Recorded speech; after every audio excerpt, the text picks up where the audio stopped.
যাদের বিড়াল একদমই খাওয়া দাওয়া করতে চায় না এবং না খাওয়ার কারণে দিন দিন শুকিয়ে যাচ্ছে এবং যারা বিড়ালের স্বাস্থ্য নিয়ে চিন্তিত, আজকে আমার ভিডিওটি তাদের জন্য। অনেকে বিড়ালদের সবসময় ক্যাট ফুড খাওয়ান। বিড়ালকে সবসময় ক্যাট ফুড খাওয়ালে বিড়ালের কিডনিতে সমস্যা হতে পারে এবং দেখা যায় তখন বিড়াল ক্যাট ফুড ছাড়া আর কিছুই খেতে চায় না। ক্যাট ফুডটা আমরা রেগুলার না দিয়ে ক্যাট ফুডটা আমরা মাঝে মধ্যে দিতে পারি। অনেকেই বিড়াল মাছ খায়, মাছ খাওয়ার থেকে চিকেনটা ওদের জন্য বেশি উপকার। চিকেনের সাথে আমি যা নিয়েছি, চিকেনের সাথে আমি কাঁচকলা, মিষ্টি কুমড়া, কিছু আলু এবং কিছু গাজর নিয়েছি। তবে আপনাদের মনে রাখতে হবে, আপনারা এই খাবারে কোনো প্রকার লবণ, হলুদ কোনো কিছু দেওয়া যাবে না, শুধু পানি দিয়ে এসব সিদ্ধ করতে হবে। অনেকেই বিড়ালকে কাঁচা মাংস দিয়ে থাকেন। কাঁচা মাংস দিলে বিড়ালের পেটে কৃমি হতে পারে আর এতে ওরা সুস্থ হবে না, ওদের স্বাস্থ্য ভালো হবে না। আমি এখানে চিকেনটা সিদ্ধ করে নিলাম। আমার বিড়ালরা মিষ্টি কুমড়া, গাজর খেতে খুবই পছন্দ করে, কাঁচকলাও ওরা খুব পছন্দ করে।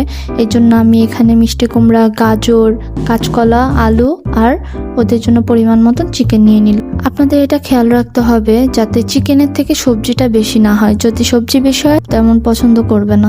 অনেকেই বিড়ালকে ব্লেন্ডার করে দেন, কিন্তু ব্লেন্ডার করে দিলে এতে ওদের পেটটা তেমন ভরে না। এভাবে হাত দিয়ে কষ্ট করে ম্যাশ করে দিলে ওদের পেট ভরে এবং ওরা চিকেনের স্বাদটা খুব ভালোভাবে পায়। এতে বিড়ালের স্বাস্থ্যও ভালো থাকে।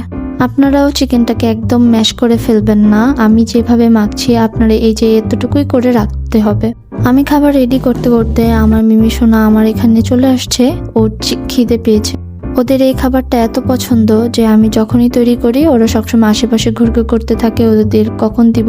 আর হ্যাঁ, আপনারা খাবারের পরিমাণ কিছু, যাদের বিড়াল বেশি তারা ভাত অ্যাড করে নিতে পারেন। ভাত অ্যাড করলে ওদের পেটটা আর একটু বেশি ভরবে এবং ওদের স্বাস্থ্য কিছুটা ভালো হবে।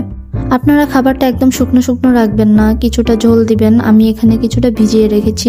আপনারা দেখতে পাচ্ছেন ওরা খাওয়ার জন্য চলে এসেছে এবং ওরা এই খাবারটা খুবই পছন্দ করে এবং খুব মজা করে খায়। আপনারা যদি এইভাবে বিড়ালদের খাওয়া দাওয়া মেনটেন করেন তাহলে আপনাদের বিড়ালেরও স্বাস্থ্য খুব ভালো হবে।